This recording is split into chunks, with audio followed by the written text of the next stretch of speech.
Hello, good morning class. आज हम पढ़ने जा रहे हैं क्लास 4th का lesson 11th our environment.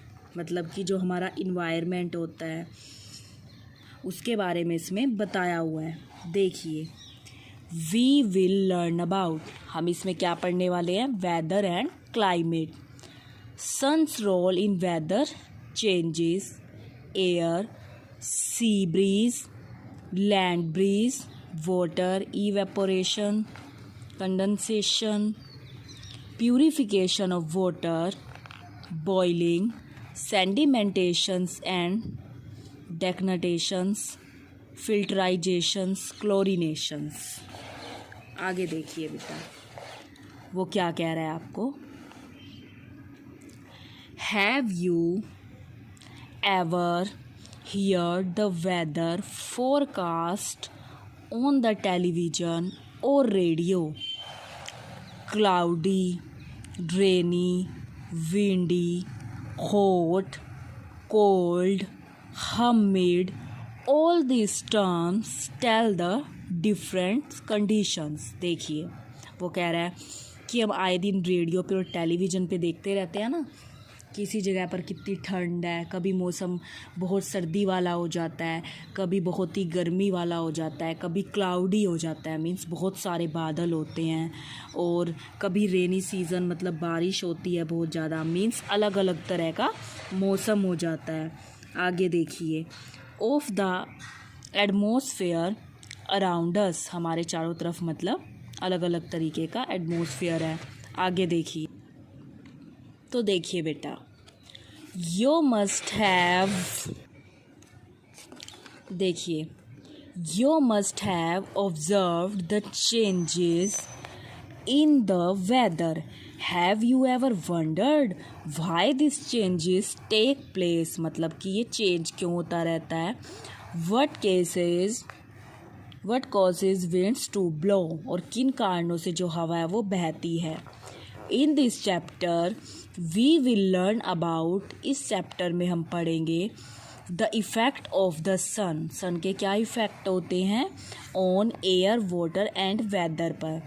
Take make our environment on the earth, इसमें हम इन्वायरमेंट के बारे में पढ़ने वाले हैं। देखिए, वेदर एंड क्लाइमेट, वेदर और क्लाइमेट हमारा होता क्या है। Weather is the condition of the atmosphere, ये एक तरीके की कंडीशन ही होती है of a place at a particular time, जो एक पर्टिकुलर टाइम में वहाँ पर जो मौसम होता है। In terms of temperature, wind, moisture and air pressure. The weather can be hot, जो मौसम है वो कैसा हो सकता है? हॉट भी हो सकता है, कोल्ड भी हो सकता है, विंडी भी हो सकता है, ड्राई और humid. Average weather patterns over a long period of time is known as the climate of that place, जो एक लंबे टाइम तक रहता है एक जगह पर, उसको क्या बोलते हैं हम? क्लाइमेट। वही चीज़ वो कह रहा है। The key difference between weather and climate is that while weather changes every day, जो weather है वो change होता रहता है रोज़, डिपेंडिंग ऑन टेम्परेचर, किस पे डिपेंड करता है वो? टेम्परेचर पर, रेनफॉल पर एंड विंड कंडीशंस पर। The climate does not change, लेकिन जो क्लाइमेट है वो चेंज नहीं होता। अब उसका कहने का मतलब है जो वेदर है वो तो डेली के डेली चेंज होता रहता है, लेकिन जो क्लाइमेट होता है वो एक लॉन्ग पीरियड तक रहता है। ठीक है बेटा, वो इतनी जल्दी चेंज नहीं होता। For example, Delhi's climate in the month of May, जैसे वो कह रहा है दिल्ली का जो क्लाइमेट है वो मई के मंथ में कैसा होता है? हॉट, बहुत ही गर्म होता है। बट द वेदर फॉर 15 मई, लेकिन जो वेदर होता है 15 मई बी क्लाउडी एंड प्लीजेंट, वो कैसा होता है? बादलों वाला और बहुत ही खुशनुमा। तो अब आप समझ गए, जो हमारा वेदर होता है वो तो जल्दी चेंज हो जाता है, लेकिन जो क्लाइमेट होता है वो लॉन्ग पीरियड तक रहता है। आगे देखिए, weather is impacted by the sun as all the parameters of weather like temperature, wind, air pressure and humidity are influenced by the sun. Weather पे इन सब चीज़ों का इफ़ेक्ट पड़ता है. Let us take a better look at, आगे देखिए बेटा,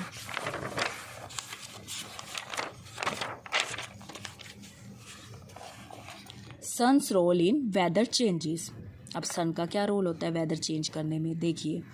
our earth is a sphere and is tilted on its axis. हमें पता है अर्थ स्पेयर शेप की है और चारों ओर चक्कर लगाती है सन के. The sun's rays are therefore distributed unevenly on the earth.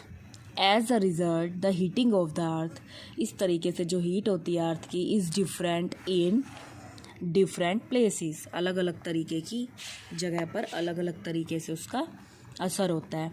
The variation in temperature is due to this uneven heating causes weather changes. The two key factor that are impacted are, दो main factor है जो इसे impact करते हैं, जैसे कि air और water. Impact on air, the sun heats the earth land surface, जो सन की हीट्स हैं अर्थ लैंड के सरफेस पे पड़ती हैं. Which is turn heats the air that is close to land. On heating, the air spreads and become lighter. Light and hot air moves up, thus creating a void. The cool air from the nearby areas moves in to fill the void. This moving air is known as wind. जो moving air जो बहती, अब उसने क्या कहा, जो हवा बहती रहती है उसको हम किस नाम से जानते हैं, wind. Impact on water. Earlier in a chapter we learned that heating of water causes evaporations and changing of a gas into the liquid state is called condensations.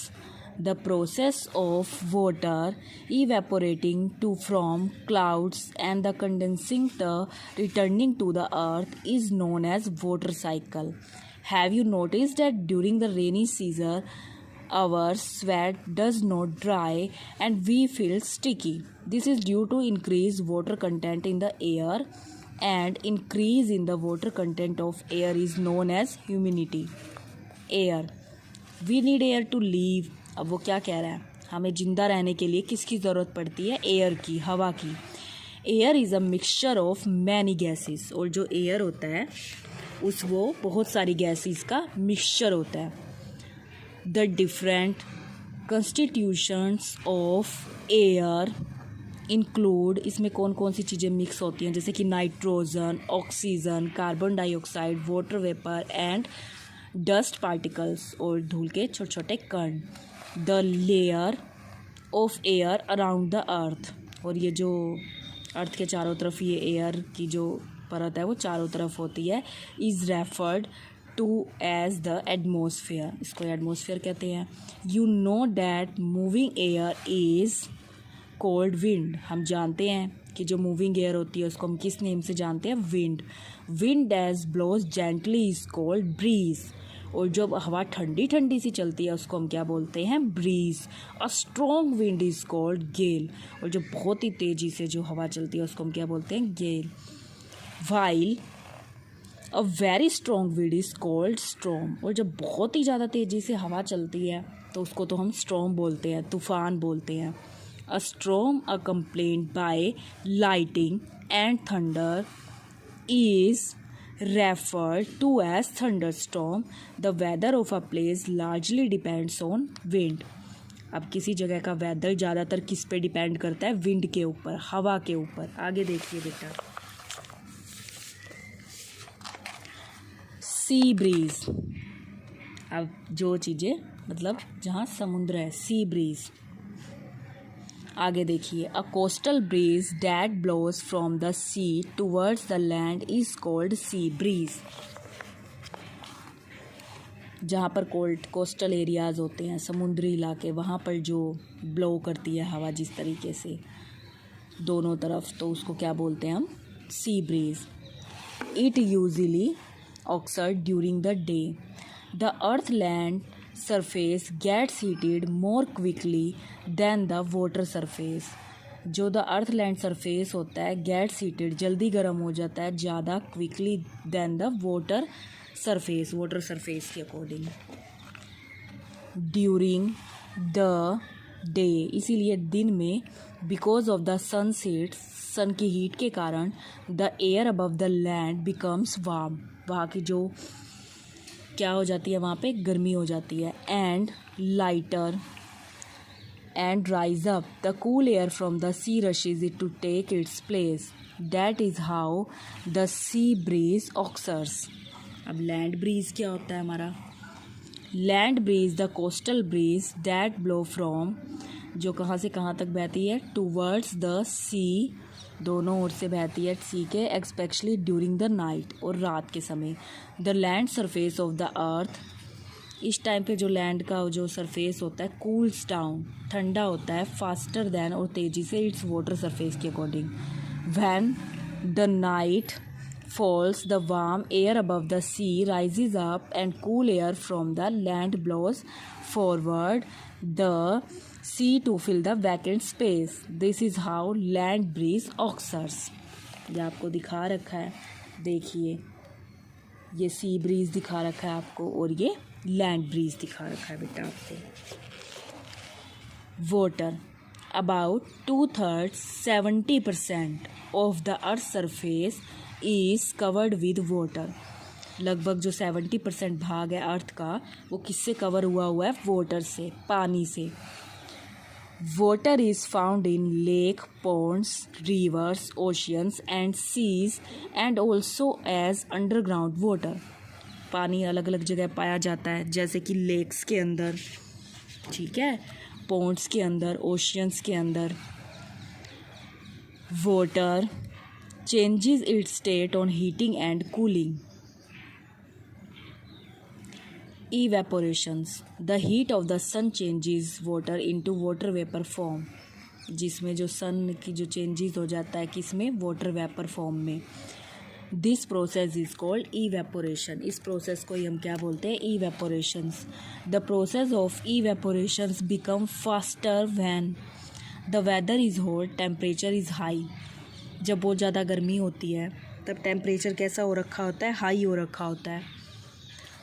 आगे देखिए, द वेदर इज़ विंडी, मौसम कैसा भी हो सकता है? Windy भी हो सकता है, हवा वाला भी हो सकता है. The export surface of water is very large, the air is dry. Increase in water vapour content of the air makes the weather humid. आगे देखिए, जब हमें पता है ना टेम्परेचर बहुत ज़्यादा हाई होता है, तो देखिए इस टाइम पे अगर आप क्लोथ्स भी फटाफट सुखाने के लिए जाते हो तो वो भी बड़ी जल्दी सूख जाते हैं. किस लिए ड्राई हो जाते हैं? वो बहुत जल्दी सूख जाते हैं बिकॉज उस टाइम पे क्या हो रखा होता है? हमारा टेम्परेचर हाई है. जैसे कि आजकल का मौसम है, बहुत गर्मी है ना, तो टेम्परेचर जो है वो हमारा हाई रहता है. आगे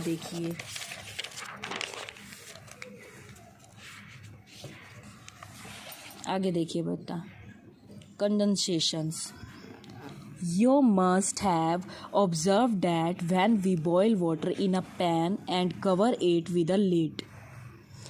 आपने कभी ना कभी तो ऑब्जर्व किया होगा, अगर आप वाटर को बॉईल कर रहे हैं, उबाल रहे हैं एक बर्तन के अंदर और उसे एक कवर कर देते हैं एक लिड से, किसी भी चीज़ से, मतलब कि प्लेट वगैरह से आप उसको ढक देते हैं. We find teeny droplets of water on the underside of the lid.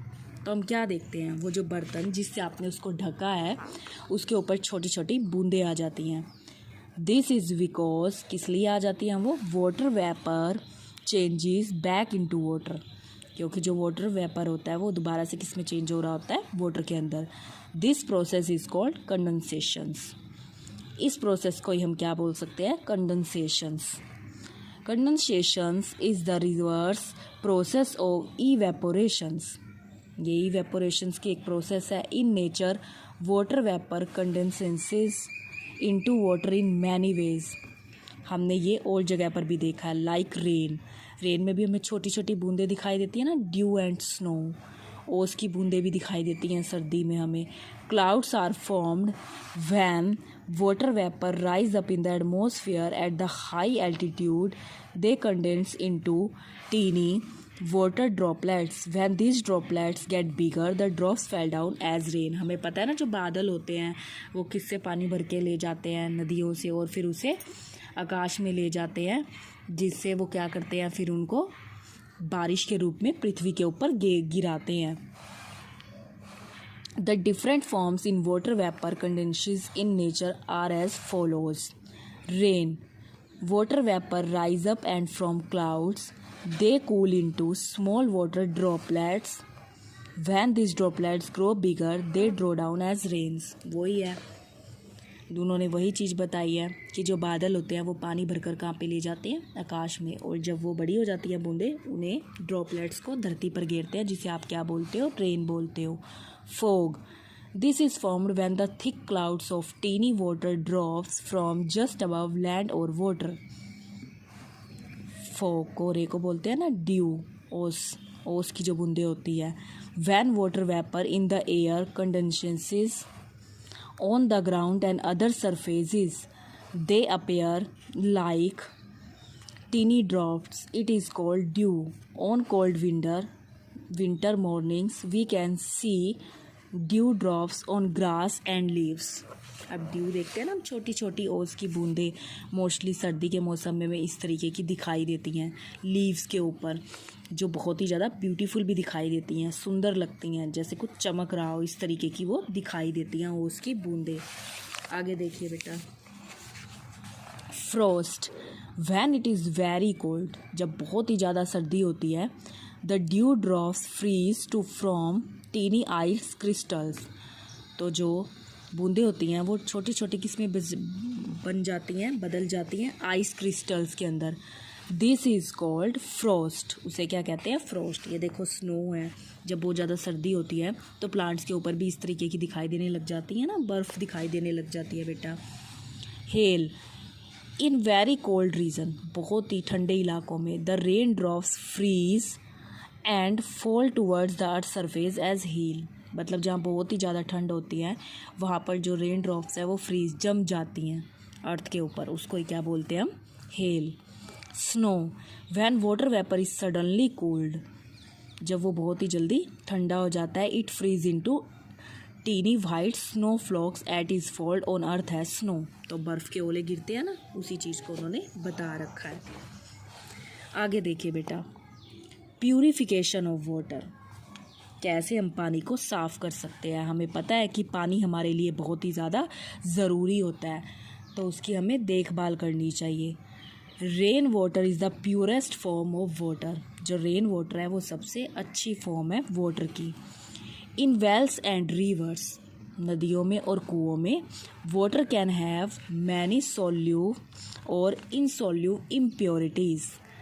Means जो पानी होता है वो पूरे तरीके से जब हम निकालते हैं वो शुद्ध नहीं होता, उसमें बहुत सारी इम्प्योरिटीज़ होती हैं, गंदी चीज़ें उसमें मिक्स होती हैं.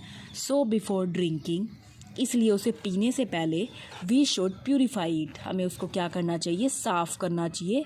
We can do so is the flowing ways. हम उनको अलग अलग तरीक़ों से क्या कर सकते हैं, साफ़ कर सकते हैं. देखिए बेटा, जैसे कि boiling. Boiling is the simplest way to purify water. Boil करना मीन्स वाटर को उबालना पानी को साफ़ करने का सबसे अच्छा तरीका है और सबसे आसान तरीका है. Boiling water from at least 2-3 minute kill the germs in it. अगर हम पानी को उबालेंगे तो वो 2 से 3 मिनट में उसके सारे जो जम्स होते हैं, गंदे कीटाणु होते हैं पानी के अंदर, उनको ख़त्म कर देता है. बेस उसको बिल्कुल ही साफ़ कर देता है, जिससे कि जो वो पानी है वो पीने लायक हो जाता है. आगे देखिए. Sedimentations and decantations. When water has insoluble impurities, उसमें बहुत सारी क्या होती है, इम्प्योरिटीज़ होती हैं. We allow the water to stand from some time. Impurities that are heavier than water settle down at the bottom of the water. कई बार क्या होता है, जो गंदी चीज़ें होती हैं, ईंट कंकड़ पत्थर होते हैं, वो पानी में नीचे बैठ जाते हैं. Leaving it's clear. This process of allowing impurities to settle down is called sedimentations. Then water is poured out very gently without disturbing hand central implemented the process of removing water. By this process is called decantation, but this water may still have a lot of impurities. अब इसमें क्या बताया हुआ है कि जब भी हम इस प्रोसेस से क्या करते हैं तो जो गंदी चीज़ें होती हैं वो पानी में नीचे बैठ जाती हैं, और जिस तरीके से भी ये भी एक तरीके की क्या है प्रोसेस है पानी को साफ़ करने की। और जो डेक्लाटेशन है ये भी प्रोसेस है पानी को साफ़ करने की, लेकिन ये इसमें पानी जो है वो पूरे तरीके से साफ़ नहीं हो पाता, उसमें फिर भी कुछ क्या रह जाती हैं, पानी के अंदर इम्प्योरिटीज़ रह जाती हैं बेटा, जिससे पानी साफ़ नहीं हो पाता। अब देखो अगर आप पानी को उबाल के पीते हो तो हमें पता है ना, पानी को जब हम उबालते हैं 2 से 3 मिनट तक, तो लोग उसे उबालते क्यों हैं, ताकि जो उसके हार्मफुल जर्म्स है उसके अंदर वो मर जाएं और हमें पीने के लिए अच्छा पानी मिल सके। तो आई होप आपको यहाँ तक समझ आया होगा बेटा। आप यहाँ तक ये लेसन रीड करेंगे, अच्छे से रीड करेंगे बेटा। Thank you, have a nice day.